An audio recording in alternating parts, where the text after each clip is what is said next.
এক দফা এক দাবি, শীতের আগে বউ দিবি। এক দফা এক দাবি, শীতের আগে বউ দিবি। এক দফা এক দাবি।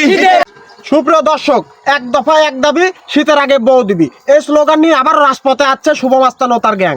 মানি না, মানবো না, খেতার নিচে ঠান্ডা লাগে, বোঝে না বোঝে না। ইনোস কাকু, ইনোস কাকু, বউ চাই বউ চাই। সুপ্রিয় দর্শক, ইতিমধ্যে দেখতে পাচ্ছেন আমাদের দিকে ধেয়ে যাচ্ছে শুভ মাস্তান ও তার গ্যাং। এ ভাই দাঁড়ান দাঁড়ান দাঁড়ান, এ ভাই আপনাদের দাবি দাঁড়ান। আমাদের দাবি হচ্ছে এক দফা এক দাবি, শীতের আগে বউ দিবি। আমরা এখন ডাক্তার ইউনূস কাকার বাসায় যা অনশন তৈরি করবো, যে পর্যন্ত আমাদের বিয়ের ব্যবস্থা না করে দিব, তাই পর্যন্ত আমরা ওখানে খাওয়া দাওয়া আগামতা সব করবো। প্রিয় উপদেষ্টা, আমি আপনার কাছে জোর দাবি জানাচ্ছি যেন যে শুভ মাস্তান এবং তার গ্যাং এখানে উপস্থিত হয়েছে, আপনি যেন তাদের আবেদনটা মঞ্জুর করেন এবং তাদের দ্রুত বিয়ের ব্যবস্থাটা করে দিন।